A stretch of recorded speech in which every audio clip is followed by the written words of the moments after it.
Did you know that 1/4 of all the energy that we use in the United States we consume in our homes?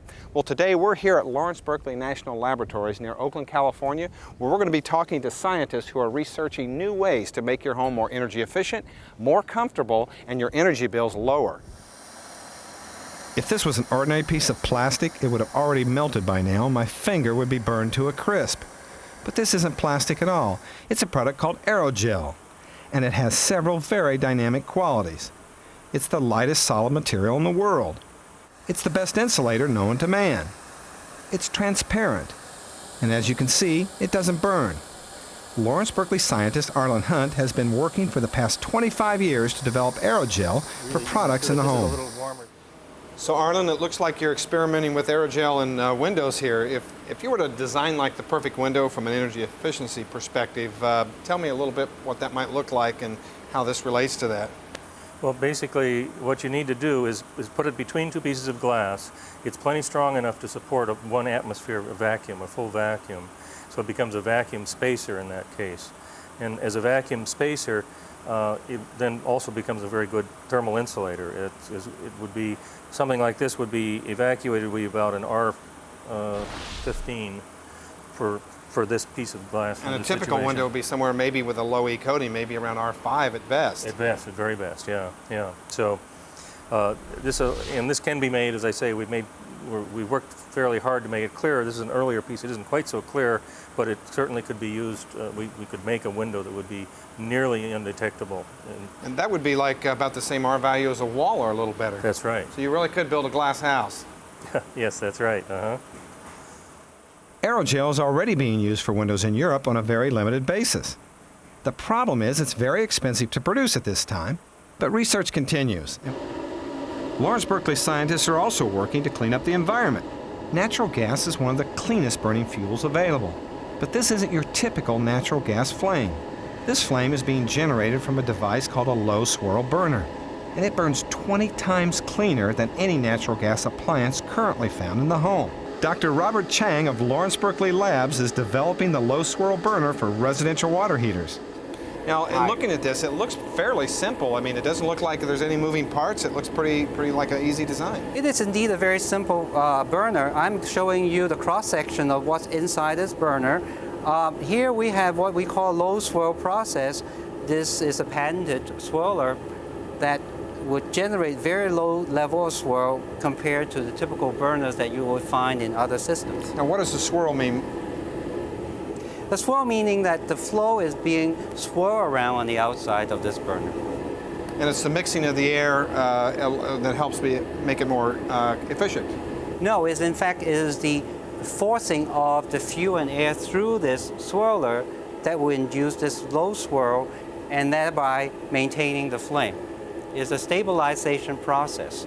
Now, I understand this burns fairly cool. I can actually reach up and I can actually touch this here, and it feels cool to the touch. Yes, this flame has been burning for about 4 or 5 minutes. It's still very cool.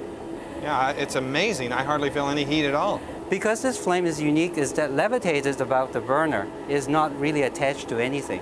That's why it makes it very simple to make, because it does not have any heat transfer to the burner itself, and you don't need any specialized material.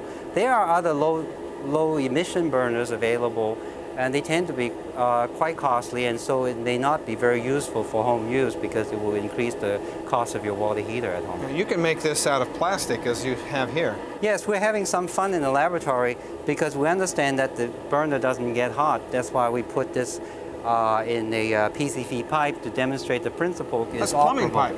It's plumbing pipe, really. All the components we have in here are plastic pieces. So shall we see how it works? I'd love to see how it works.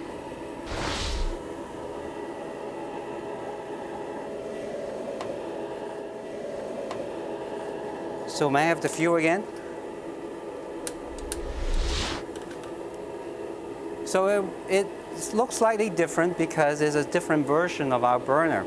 But it's the same principle. It stays cool, and it's still a very highly efficient combustion process. So at some point in time, we may see the burners for our water heaters and maybe even our furnaces and be much more efficient due to this type of technology. I do hope so. Did you know that a black shingle roof can heat up to more than 180 degrees on a hot summer day? Scientists at Lawrence Berkeley are also working on a specially coated white shingle roof that is almost 50 degrees cooler.